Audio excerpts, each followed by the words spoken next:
who Cassidy and Dave, crying child, truly possess. Throughout the years of FNAF, these two motherfuckers have been one of its greatest mysteries. These two kids have caused many theorists to cry, "Yeah, I'm looking at you, MatPat, but I think I have an answer now." On night 5 in the week before, you can dial the numbers 1983, where you hear the recording of the crying child, or Dave, getting bitten. Afterwards you get killed, most likely by Golden Freddy, since the same noise for the bite was used for that death, even though it never says what killed Ralph, phone guy. This basically proves that the crying child, Dave, is at least partially possessing Golden Freddy.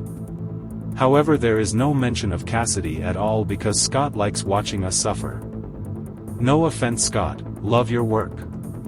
My best guess is that Dave's soul was split, with part of it in Golden Freddy and part of it lost and wandering, since his body is separate from his soul in Golden Freddy. The books tell us that "it's me" is said by all animatronics, probably as a way for the animatronics to try to keep themselves together. But Golden Freddy could still say "it's me" more because he recognizes his brother.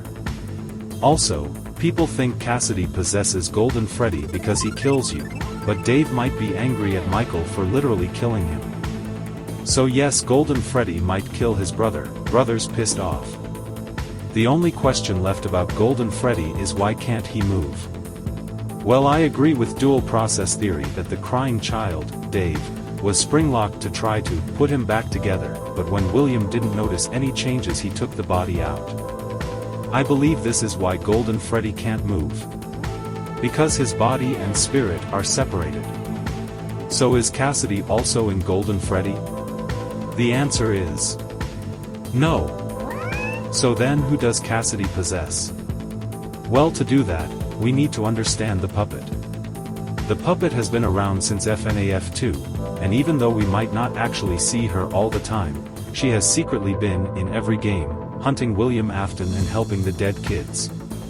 She is the one to free their spirits, including Dave, the crying child, and she was also the one to help them figure out how to possess the suits they were in. The puppet creates the happiest day, where it shows Golden Freddy and the other 4 original souls move on. But we know the puppet doesn't, and neither does Cassidy because she's an angsty teen or a dead kid robot animal thing. FNAF World is highly theorized to be Charlotte in the mind of Dave, putting together the happiest day, trying to find it. And in doing so, as Glitch Fredbear and Old Man Consequences says, she gets stuck. But she does succeed.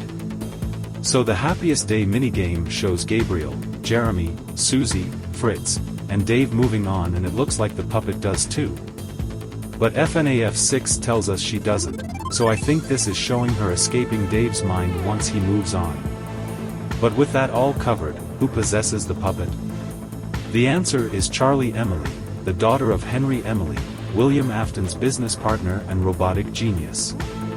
She was killed by William in a drunken rage and left outside the pizzeria where the security puppet found her.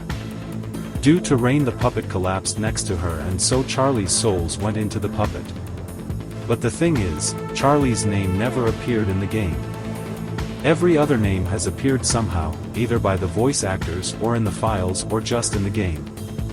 The name Charlie is from the FNAF trilogy.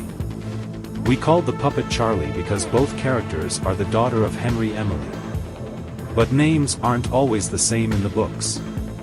After all, Golden Freddy in the books was a boy named Michael. If Cassidy is in fact Cassidy Emily. But if Cassidy is the puppet, then the puppet would also have to be the vengeful spirit. To be the vengeful spirit, the puppet would have to, 1. Have a unique and painful death that creates lots of agony. 2. Act as a form of leader for the MCI. 3. Be able to be in the fire of FNAF 6. And the puppet matches all of this. The puppet's death has always been unique, being the only one not stuffed into a suit.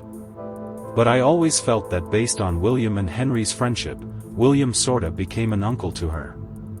So being killed by him must have caused a lot of agony, to be killed by someone you trust. The puppet was in the FNAF 6 fire, since Lefty was designed by Henry to capture her. This thus makes it possible for the puppet to create UCN. And the puppet has always been like a leader to the MCI, being the one to give life, and the one to put their souls to rest. And perhaps be the leader here to Springlock William. Not to mention the Night Marionette is literally the mascot for UCN. The reason people didn't think the puppet was the vengeful spirit was because the puppet's voice lines in UCN makes her seem not angry at William, just annoyed. But what if that represents the remnant of her, the good memories, and the agony/the Night Marionette, is the one in charge of UCN? People also assume that Cassidy is Golden Freddy because of the cutscenes at the end of 4920 mode in UCN. But I always thought that was simply the vengeful spirit showing William his biggest regret, the death of his second favorite. But then who is the fifth missing kid? It's still Cassidy. I agree with dual process theory that in a drunken rage after William thought he was unsuccessful with making Dave possess Golden Freddy, he killed Charlie.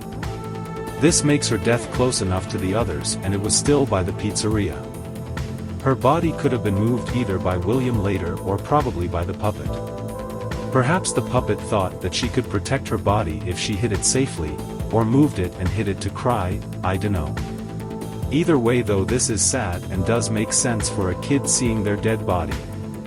Her body was never confirmed to be found, so Henry and everyone else could have assumed she was lured into the back with the others. And Henry figured out eventually the puppet got possessed since it started to act differently. The vengeful spirit is smart, and the puppet is described as always thinking by Ralph. So this grave is Dave Afton, and this grave is Cassidy Emily. And the puppet has for sure interacted with all spirits including Dave, so this makes sense as to why Cassidy's name was found in the logbook. After all, the puppet tried to help Dave remember the happiest day. Please like and subscribe.